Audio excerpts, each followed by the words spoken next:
Coucou à tous et bienvenue sur ma chaîne. On se retrouve aujourd'hui pour le taroscope du mois de mars 2018 pour les Verseaux, ascendant Verseau et lune en Verseau. Ceci est un tirage général, donc s'il ne résonne pas entièrement avec votre situation, vous pouvez consulter le taroscope de votre signe ascendant et celui de votre signe lunaire afin d'avoir plus d'informations. Si vous ne connaissez pas votre signe ascendant ou votre signe lunaire, je place en barre d'infos 2 liens qui vont vous permettre de les calculer. Ce mois-ci, j'ai choisi d'utiliser un nouveau jeu. C'est un jeu que j'ai acheté il y a environ un mois. Jusqu'à maintenant, je ne l'avais utilisé que pour mes tirages personnels. Mais j'ai décidé ce mois-ci de changer un petit peu et d'utiliser ce jeu à la place de mon tarot traditionnel, de mon rider en fait. Donc dites-moi en commentaire si vous préférez celui-ci ou si vous préférez que je revienne à l'ancienne version.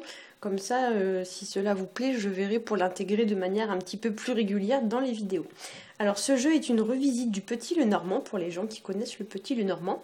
J'ai fait ce tirage en 3 cartes, puis j'ai rajouté une carte issue d'un oracle qui s'appelle Message de votre animal totem et j'ai complété avec 3 cartes issues du grand oracle de l'amour. La première sera représentative de votre situation d'un point de vue général, la seconde sera réservée uniquement aux personnes qui sont en couple et la troisième carte sera réservée uniquement aux personnes qui sont célibataires. Je me suis dit ainsi que chacun de vous pourrait adapter en fonction de sa situation. Voilà, donc on va commencer tout de suite avec la première carte. C'est la carte de la loupe. Et la loupe, c'est une carte qui nous parle de période d'observation, de période d'introspection, d'analyse vis-à-vis d'une situation. Avec cette carte, il y a l'idée d'observer attentivement, en détail ou en profondeur. On pourrait nous parler aussi d'élucider une situation, de tirer des choses au clair ou encore de mener entre guillemets son enquête, un petit peu à la manière d'un détective, pour obtenir une certaine forme de vérité. Pour certains, avec cette carte de la loupe, on parlera même de suivre les traces de quelqu'un, comme si, entre guillemets, vous espionniez quelqu'un. Bien sûr, ce ne sera pas pour tout le monde, c'est un tirage général, mais pour certains, il y a l'idée un petit peu d'espionnage ou de flicage. Avec cette carte, on pourrait également vous demander de focaliser votre attention sur un point précis, au lieu de vous disperser, de vous éparpiller. En effet, avec cette carte, il y a l'idée quand même de rendre visible un détail qui peut-être vous aurait échappé en regardant une situation de façon plus détaillée en fait. Comme si quelque chose allait se révéler à vous si vous vous donnez la peine de bien chercher, de bien observer quelque chose qui n'est peut-être pas forcément visible comme ça au premier coup d'œil. Et on pourrait vous dire voilà qu'en regardant minutieusement quelque chose, une situation, quelque chose, vous pourriez peut-être avoir un détail qui vous échappe. Si vous signez un contrat par exemple ce mois-ci, regardez bien les petites lignes inscrites tout en bas en tout petit. Peut-être que il y a quelque chose qui va vous échapper. Pour certains aussi, on pourrait vous demander de réexaminer une situation de manière différente, de manière plus approfondie peut-être, ou alors avec un angle de vue différent. En deuxième carte, j'ai tiré pour vous la carte de la cigogne. C'est une carte qui nous parle de changement, de mouvement, ça parle aussi de migration, de renouveau, notamment sur le plan, on va dire, familial et personnel. C'est une carte avec laquelle on a l'idée quand même de passer un cap, de passer à l'étape supérieure.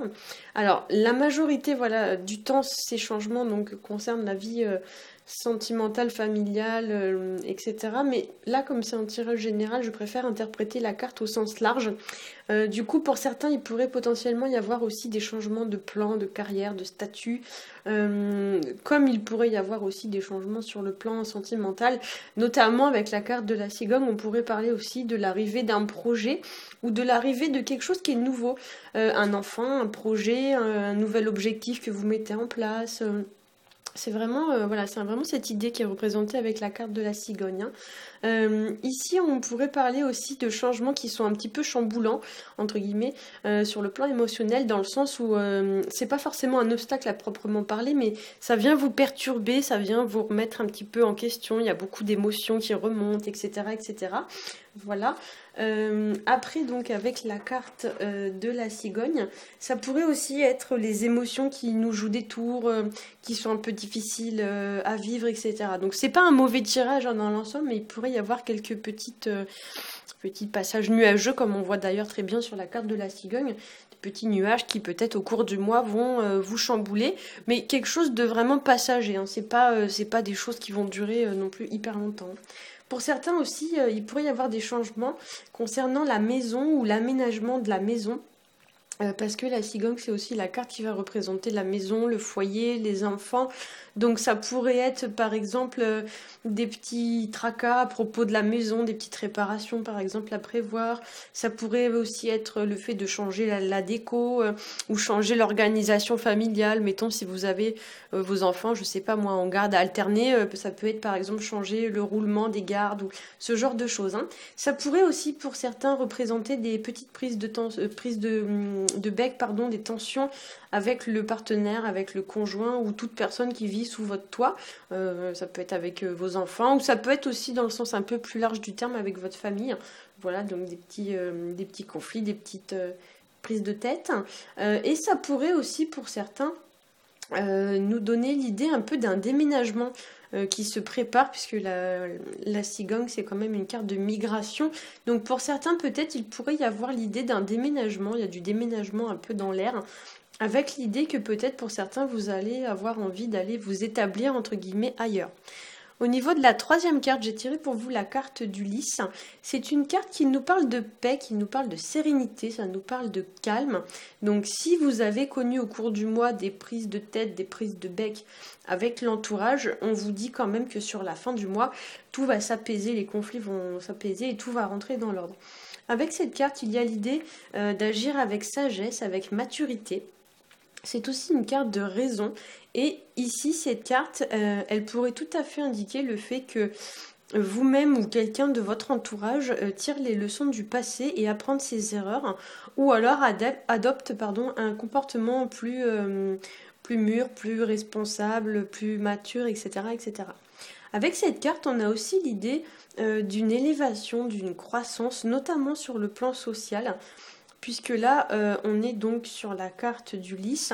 Le lys représentant toutes les professions socialement reconnues comme les avocats, les notaires, les médecins.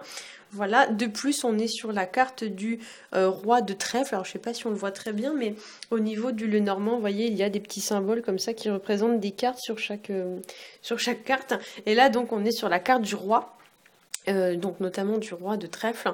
Donc le roi effectivement est une personne importante et socialement reconnue.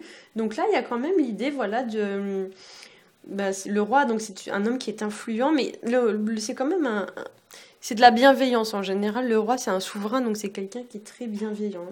On pourrait aussi pour certains ici avoir une idée quand même de prendre son envol, de prendre entre guillemets la pleine mesure de son potentiel, de prendre de l'importance dans la société, notamment sur le plan professionnel. Hein.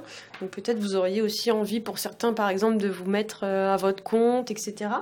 Voilà. Ça pourrait aussi parler de changement de statut par exemple dans l'entreprise dans laquelle vous travaillez. Donc ça peut être une promotion, prendre des responsabilités, etc. Et avec cette carte, pour certains, vous pourriez, entre guillemets, déployer vos ailes et vous envoler, en fait, doucement mais sûrement. Alors là, on est quand même sur la fin du mois, donc peut-être même avec, on va dire, dans les mois à venir, ça va persister, mais il y a l'idée quand même que dans les prochains mois, il va y avoir quand même des choses qui vont être assez prometteuses. Hein. L'idée que là, vous êtes en pleine période d'essor. Au niveau de la carte issue de l'oracle message de votre animal totem, j'ai tiré pour vous la carte de l'araignée. Et la carte de l'araignée, elle vous dit faites confiance à l'étincelle créatrice qui vous anime et exprimez-la par l'écriture en concevant des histoires inspirantes et révélatrices. Donc là, effectivement, avec cette carte, on vous demande d'une part de vous faire confiance et de matérialiser les projets que vous avez en tête. On vous dit que tout ce que vous avez dans la tête, qui vous trotte dans la tête, vous devez le matérialiser, notamment par la création artistique. Et là, on vous dit donc notamment par l'écriture. Bon, là, c'est un tirage général, donc j'ai envie de vous dire, pas forcément par l'écriture, mais il y a l'idée quand même de matérialiser des choses qu'on a en tête, de réussir, de transformer les idées en action et vraiment de bâtir le projet, quoi. Voilà. Si on interprète la carte au sens un peu plus large, pour certains, on pourrait vous parler aussi de laisser parler votre inspiration. Voilà, ne pas avoir peur d'exprimer, de dire ce que l'on pense, ce que l'on ressent, soit par l'écriture, soit par la rédaction d'emails, de SMS, ou toute forme d'écrit, hein, voilà, ou même toute forme de communication, j'ai envie de vous dire. De même, si vous gardez des choses enfouies au plus profond de vous, ici on vous encourage à les exprimer. On vous dit en fait que vous devez, entre guillemets, raconter votre histoire, hein. Voilà, vous devez tisser votre toile. Alors, au niveau des cartes issues du grand oracle de l'amour, la première carte que j'ai tirée pour vous, c'est la carte qui s'appelle Prudence.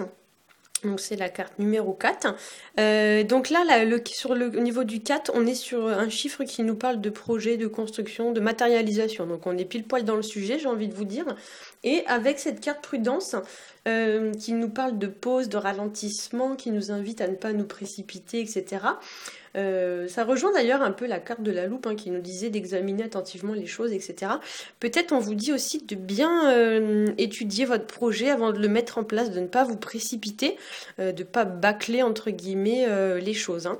Là, il y a l'idée quand même, si vous avez un projet notamment sur le plan sentimental, que vous devez prendre votre temps, faire une pause, un peu comme quand vous êtes en voiture, vous voyez, vous avez un feu orange.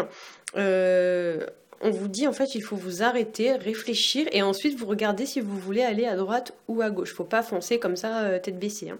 Voilà.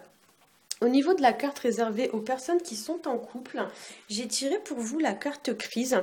Alors là encore une fois, alors pour la petite info, quand je tire les cartes pour cet horoscope, en fait, je procède toujours de la même façon. Je tire d'abord les 3 premières cartes, ensuite je les analyse, je les interprète en prenant des notes.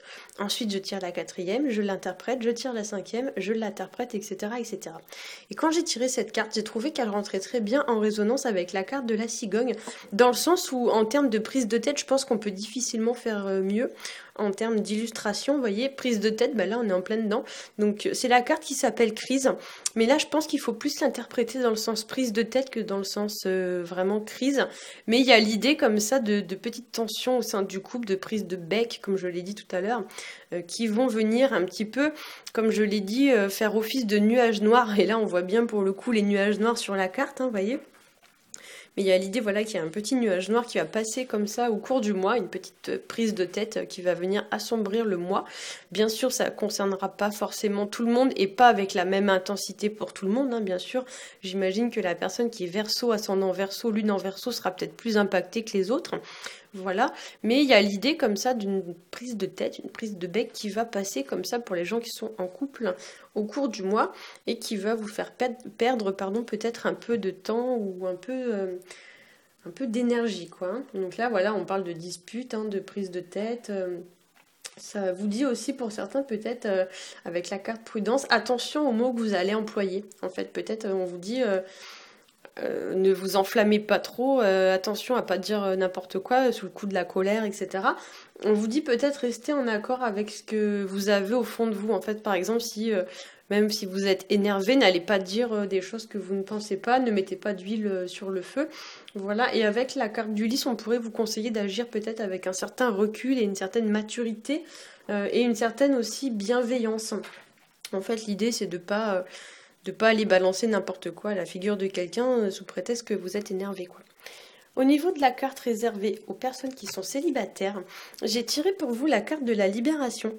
Donc la carte de la libération, c'est une carte qui parle de changement, qui parle d'amélioration d'une situation, le fait de se libérer d'une situation. On avait d'ailleurs cette notion de changement et d'amélioration dans la carte d'Ulysse et dans la carte de la cigogne. Voilà. Donc là, effectivement, pour les gens qui sont célibataires, il est possible que vous sortiez d'une situation qui était bloquante, qui était emprisonnante, qui vous freinait, qui vous tirait entre guillemets vers le bas, comme si vous aviez un boulet au pied, hein. C'est vraiment l'illustration de la carte. Et là, l'idée, c'est que vous vous libérez de ce poids, de ce boulet pour avancer plus légèrement, vous retrouvez voilà, une certaine forme d'entrain, de confiance, de légèreté dans votre vie sentimentale. Voilà, j'espère que ce tirage vous aura plu. Si c'est le cas, n'hésitez pas à liker, à partager et à vous abonner. Pour ma part, je vous souhaite un très bon mois de mars et je vous dis à bientôt.